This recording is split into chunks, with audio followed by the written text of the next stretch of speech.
अथर्ववेद पांचवा कांड सूक्त पहला। देवता वरुण, जिसके प्राण मरण रहित हैं, जो जन्म लेकर बढ़ता है, कोई भी जिसकी हिंसा नहीं कर सकता, जो दिन के समान प्रकाश वाला है, जो तीनों लोकों का धारण करता और पालक है, वह योनि से उत्पन्न हुआ है। जो जीवात्मा सबसे पहले धर्म का पालन करता है तथा इसी हेतु अनेक शरीर को धारण करता है, जो संज्ञाओं के द्वारा आकृष्ट वाणी का निर्माण करता है, वह अन्न की इच्छा से योनि में सबसे पहले प्रवेश करता है। हे वरुण, जो जीवात्मा तुम्हारे निमित्त धर्म पालन हेतु कष्ट सहता हुआ सुवर्ण के समान अपनी कीर्ति फैलाने के लिए शरीर में आया है, उसे धावा पृथ्वी अमृतत्व प्रदान करते हैं तथा प्रजाएं वस्त्र देती हैं। जो उत्तम स्थान पर बैठकर उस परमात्मा का चिंतन करते हैं, जो ब्राह्मण के हितैषी हैं तथा उसे प्राप्त कर चुके हैं, वे लोक परमात्मा की उपासना करके उस स्त्री को भी ईश्वर के दर्शन कराएं, जो प्रजा को अपनी बहन समझकर उसका भार वहन करती हैं। पृथ्वी को स्थिर रखने वाले दो राजा पहिए के समान तेज चाल से आगे बढ़ रहे हैं। हे पृथ्वी, मैं अथर्ववेद का ज्ञाता ब्राह्मण हूँ और तुम्हारे लिए अन्न भेंट करता हूँ। मनु आदि ऋषियों ने चोरी, गुरु पत्नी गमन, ब्रह्म हत्या, भ्रूण हत्या, मद्यपान, मिथ्या भाषण एवं पाप कर्म, इन 7 कर्मों के रूप में धार्मिक मर्यादा निश्चित की है। जो इस मर्यादा को नहीं मानता वह पापी है। इन 7 मर्यादाओं का पालन करने वाला पुरुष मृत्यु के पश्चात सूर्य मंडल में स्थित आदित्य को प्राप्त करता है और प्रलय काल तक वहीं स्थित रहता है। शरीर से संबंधित जो स्वयं प्रकाश उभरता है, मैं उसी का व्रती हूँ। मैं अपने बल के सहारे आ रहा हूँ। जो व्यक्ति इंद्र को शक्ति वाला हवि देता है, इंद्र उसे रत्न आदि धन प्रदान करते हैं। क्षत्रिय जाति का पुत्र अपने पिता की पूजा करे तथा उत्तम कल्याण पाने के लिए धर्म में प्रवृत्त हो। हे वरुण, अनेक स्थानों को दिखाते हुए तुम सांसारिक जीवों की रचना करते हो। मित्र और वरुण अदिति के पुत्र हैं। हम इन दोनों की वृद्धि करते हैं। हे वरुण, तुम आधे दूध घृत आदि से इस सेना का बल बढ़ाते हो और आधे से अपनी वृद्धि करते हो। हे आकाश और पृथ्वी के देवों, विद्वान ऋषियों ने जिन शरीरों का वर्णन किया है, हम अपनी सत्यवाणी से उन्हीं का दर्शन करते हैं। सूक्त दूसरा।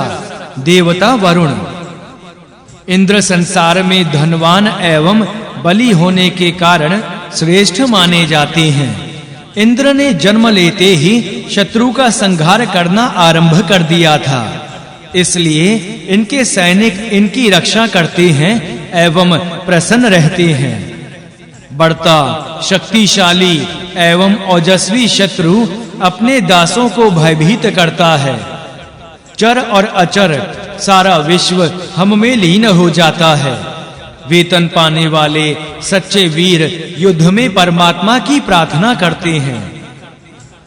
हे इंद्र, जन्म, संस्कार और युद्ध की दीक्षा से 3 बातें मनुष्य के जन्म के साथ ही निश्चित हो जाती हैं एवं विशाल यज्ञ को तुम तक पहुंचाती हैं।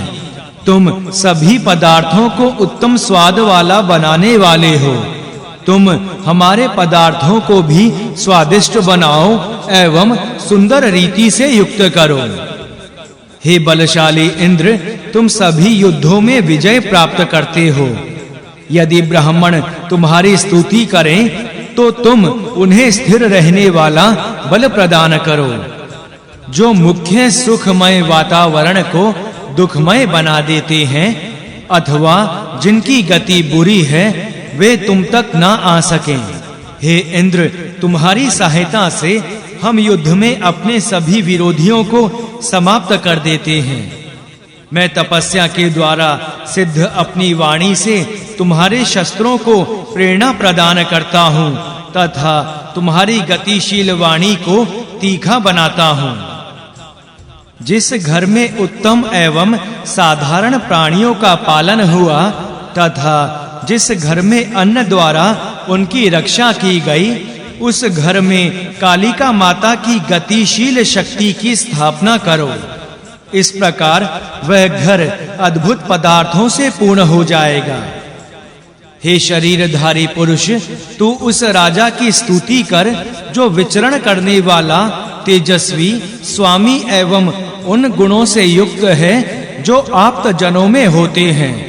राजा पृथ्वी का प्रतिरूप है एवं युद्ध में जुटा हुआ है। यह राजा स्वर्ग प्राप्ति की अभिलाषा से महान स्तोत्रों द्वारा इंद्र को प्रसन्न कर रहा है। स्वर्ग के स्वामी इंद्र मेघों के द्वारा जल वर्षा करके विश्व को जल से पूर्ण करते हैं। अपने शरीर को इंद्र मानकर महर्षि अथर्वा ने कहा था कि पाप रहित भगनियां इसे बल के द्वारा बढ़ाती हुई प्रसन्न करती हैं। सूक्त तीसरा, देवता अग्नि। हे अग्नि देव, युद्धों में हम वर्चस्वी बने। हम तुम्हें प्रकट करते हुए अपने शरीर को शक्तिशाली बनाएं। चारों दिशाएं और प्रदिशाएं हमारे सामने तथा आपके संरक्षण में शत्रुओं की इस सेना पर विजय प्राप्त कर सकें। हे अग्नि देव, तुम हजारों शत्रुओं का क्रोध समाप्त करते हुए सभी ओर से हमारी रक्षा करो। हमें दुख देने के इच्छुक लोग हमारे सामने नम्र बने तथा हमारे सामने से चले जाएं।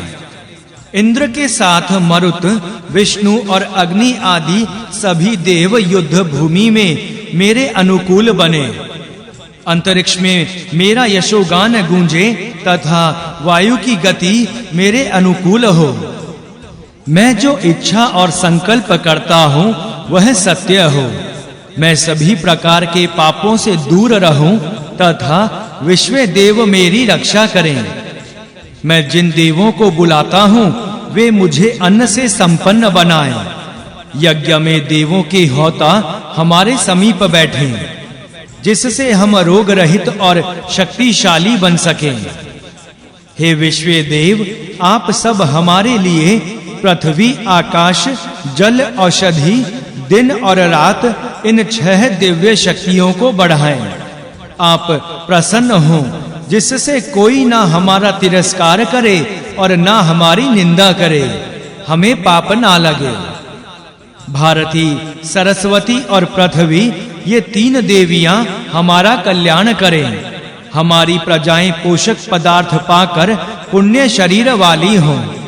हे तेजस्वी सोम, हम संतान एवं पशुओं से हीन ना हों तथा शत्रु हमें दुख ना दें। हे इंद्र, तुम नदी के समान गतिशील, गुण संपन्न एवं अन्न के स्वामी हो। तुम हमें इस यज्ञ के कारण सुख प्रदान करो। तुम हमारी संतान का नाश मत करो तथा हमारा त्याग मत करो। धाता, विधाता, संसार के स्वामी एवं शत्रुहंता सविता देव, आदित्य, रुद्र तथा दोनों अश्वनी कुमार यजमान को पाप से बचाएं और उग्र शत्रुओं से रक्षा करें। जो हमारे शत्रु हैं वे हमसे दूर भाग जाएं। हम इंद्र और अग्नि के द्वारा अपने शत्रुओं को बांधते हैं। आदित्य और रुद्र ने हमें जो राजा बना दिया है वह सावधान करने वाला है। हम ऐसे इंद्र को यज्ञ में बुलाते हैं जो भूमि के विजेता, धन के विजेता और घोड़ों को जीतने वाले हैं। वह इंद्र हमारी स्तुति सुने। हे इंद्र, तुम हमसे स्नेह करने वाले बनो।